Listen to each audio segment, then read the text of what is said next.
No, you're just fine. I don't know about that. I don't really, I did not get the memo. I did not get the memo about the ties. Getting in the back here. Let me see how many I have.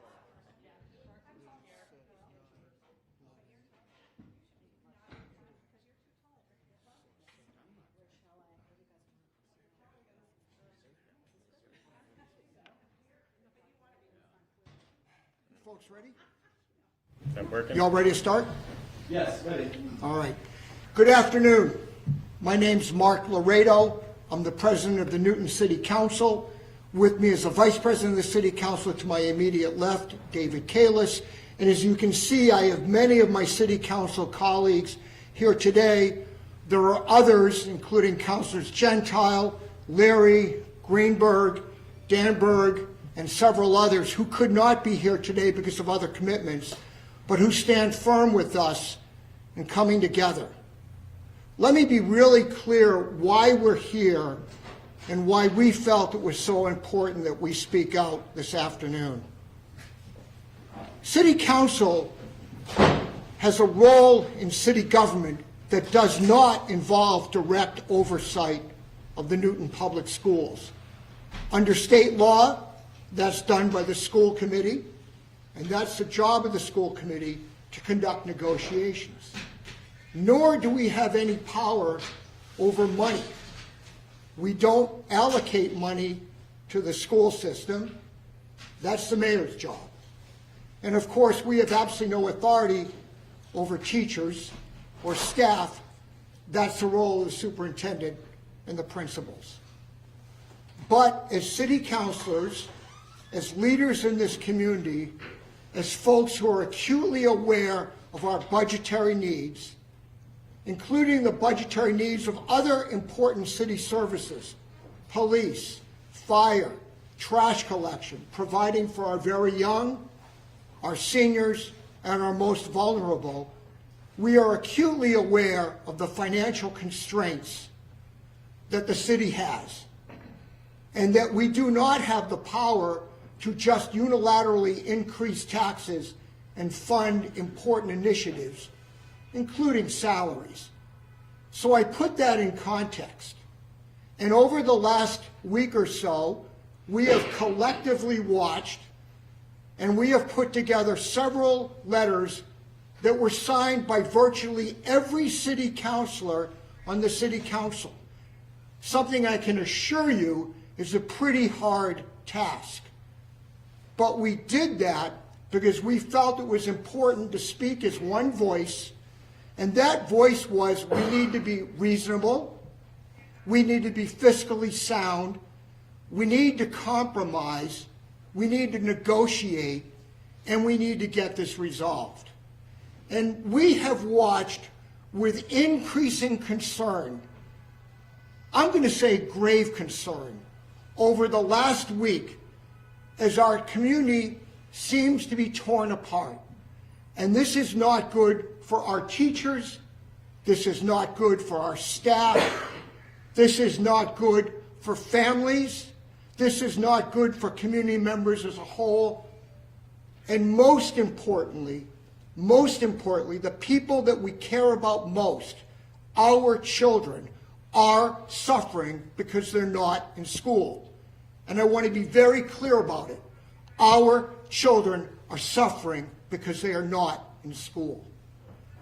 So we have pushed publicly and privately to try to move the parties together to reach a fair and reasonable settlement. It will not be perfect. In my years of negotiation, I know many others on this council have been involved in negotiations as well. Settlements are never perfect. Everyone walks away a little bit unhappy. But that's okay, because at the end of the day, we need to move forward.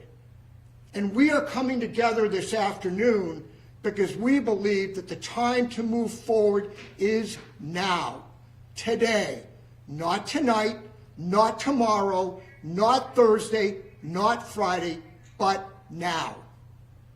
Now, we have been following the school committee's proposals, we've been following the Newton Teachers Association proposals, and we are aware that the school committee, in just the last hour or so, has made what it views and we believe is a fair and reasonable proposal. And let me talk for a moment about why we believe it's a fair and reasonable proposal. And in doing so, we are not trying to interject ourselves into the legitimate and appropriate negotiations between the teachers union and the school committee. It is their job to work through the details. It is their job to craft appropriate language that all parties can live with.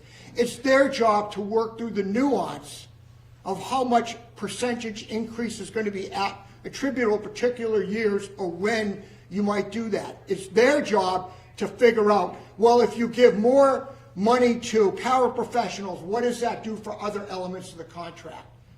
That is not the city council's role. But our role is to say we think this is a fair and reasonable offer. Let me be clear. It is not just to fund the COLAs, the cost of living increases. It's not just to fund some of the parental leave initiatives, which I understand, again, as an outside observer, that there's been considerable progress on. But it's also to fund the critical initiatives that our fantastic new superintendent, Dr. Anna Nolan, and I'm just going to add a personal word here, she is terrific. She is coming into a brand new situation 6 months in, and she's dealing with this, and she is working night and day to get this done. And this council fully supports our superintendent. And our superintendent has put forward some very important initiatives. Frankly, initiatives that our teachers, our school committee, our mayor, and we think are critical, including reducing our class sizes at the high school, something that's very important for proper learning, and increasing the number of social workers and other supports, mental health supports, at the elementary school, where they're particularly needed. And we need to assure that when we negotiate a contract, when the city negotiates a contract, that we can fund both the cost of living increases and the parental leave and other initiatives and Dr. Nolan's initiatives. We cannot be in a situation where we fund one and then forego the other. That is not good for the health of our school system. And so we think this proposal is difficult for the city financially. Make no doubt about it. This is not easy. This will be hard. And we are calling upon the mayor to agree to fully fund this proposal. That's what the mayor needs to do. And it won't be easy, but I pledge that each and every one of us in this room is going to work with her to get it done. Let me leave you with this. Again, I do not speak for myself. I speak for all of my colleagues here today and the ones who could not be here today. This strike has to end. We need to get our kids back in the classroom, and we need to do it now. And all the parties, all the responsible parties, the teachers, the school committee, those providing funding, need to be at the table today, tonight, however long it takes to get us back together. I will also say this. This strike and this negotiation will end. Obviously, it will end. I certainly hope it's the next 2 or 3 hours, but it will end. And then we have a very important job to do to try to work together as partners with our teachers, with our staff, with our mayor, with our school committee, with our families in the school system, and our community members. And each and every one of us promise to do just that. Thank you very much. So it sounds like you're saying that teachers should accept the deal. I am not saying anything about You said that. it was fair, and that it's got to end. So that's No, I will be very clear. It seems like a fair deal to us. I do not sit at the bargaining table. None of my other colleagues sit at the bargaining table. I can't possibly know all the nuance that goes into a successful contract. And having served in the school committee for 8 years, including on the negotiating team, I know that reaching a successful agreement is difficult, and it often involves nuance. And that's the job of the school committee, and that's the job of the Teachers Association.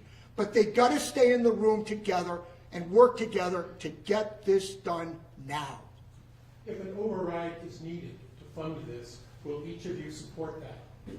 That's not something we're going to take a position on now, because overrides typically do not come from just the city council. And what an override might look like, when it's put out there, what's in it, what the purposes are for, what the political climate is at the time, what the country and the state's economic climate is at the time, is impossible to predict. So I would not suggest that any one of us commit to doing that now, but we are committed to the financial health and well-being of the city. Anything else? All right, thank you all very much. We appreciate your being here today. Thank you. Thank you.